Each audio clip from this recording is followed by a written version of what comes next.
Now, four-time Olympic champion Sir Mo Farah has revealed he was brought to the UK illegally as a child. Farah, whose real name is Hussein Abdi Kahin, spoke about the experience of being separated from his family in a BBC documentary.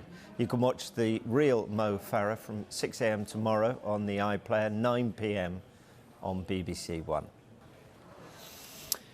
Well, as you can see, Geraint joins us here on set. Now, you obviously have met Sir Mo Farah many times in your career. What was your reaction when you heard this? Yeah, I think, you know, it's been a journey following Sir Mo. I think the first time I met him probably was sort of 15-odd years ago, and I've been fortunate enough to be there. I'm just looking back at it now. Every single one of his gold medals at either a World Championship or at an Olympic Games, I was in the stadium, so that's a privilege for me, and to see him do that, especially when he was making that breakthrough from being a runner that was close to breaking sort of an African dominance to being the one that the African dominance were trying to chase down. As I say, 6 golds at World Championship level, 4 Olympic level.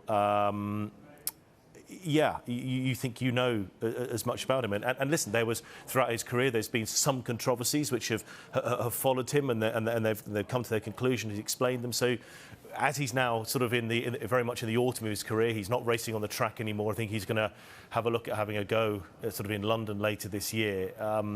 I think the timing of it was definitely a shock. And when I sort of read into it, I kind of think you think back about, you had a story about his childhood coming from Somalia into this country with his parents, but actually there wasn't much more than that.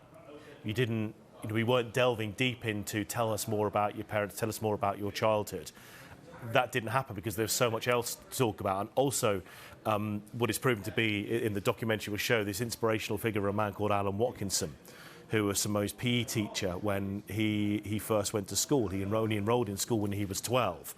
And Alan spotted his talent and was very much part of that journey that Mo went from getting away from the situation he was in, getting into school, getting into education, and seeing the talent that he had as a runner. So, yeah, I think sort of it was kind of like, wow, you think you know most things about these people, and he's chosen to talk about this now, and then you look back and you go, yeah, we actually only really skirted on the periphery of maybe his backstory when it came to, leaving Somalia, because he's not from Somalia. He was born in Somaliland, which is an independent breakaway state just to the north of Somalia, very different. And he's given the story about how his father was killed in the civil war there as well. So even more tragedy there, and then sort of the heartbreak of being torn away from his mother and siblings. So, yeah, listen, it's a tremendously brave story, because there were, as will be revealed in the documentary, there were concerns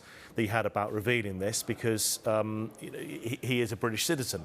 To get British citizenship, you have to reveal your name and how you came to the country. Well, he didn't tell the truth. Well, just to confirm, I've spoken to the Home Office within the last half an hour. No action whatsoever is going to be taken against Sir Mo Farah in relation to his British citizenship.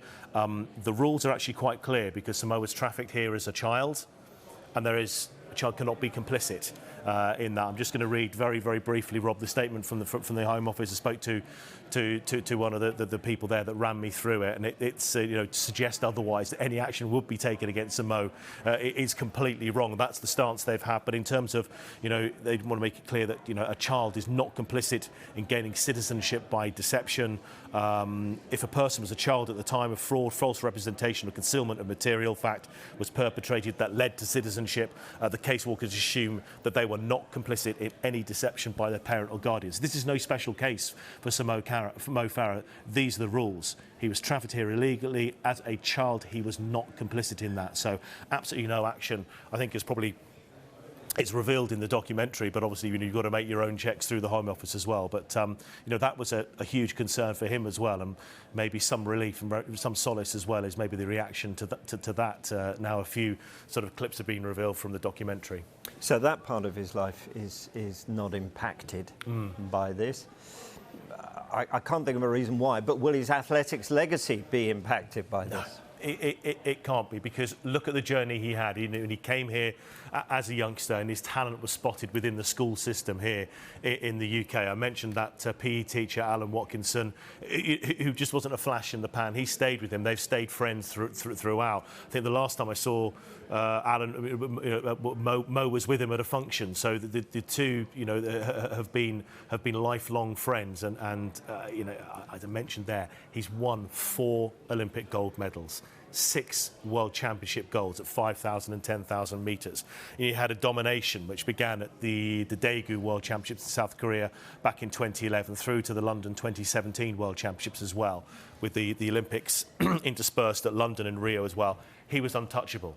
You knew that if he was going into sort of the last 600 metres of a race, somewhere in that top 3, he'd always be just off the back of the bat, and then that kick would come.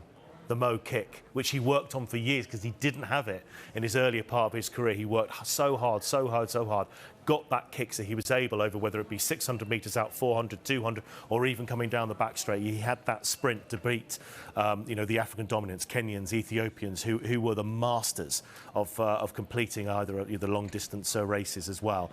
He won't have any impact. The World Championships are due to get going in Oregon later this week. It'll be interesting to see some of the reaction from the people there. They're all on the way to the US now. But just judging by some of the reaction, is that sort of that warm-hearted sort of pride, national feeling for Mo has not diminished at all. If anything, it's been enhanced, and he's, as I say, he's brought home 10 gold medals at the highest level, and it's not been impacted at all, his achievements.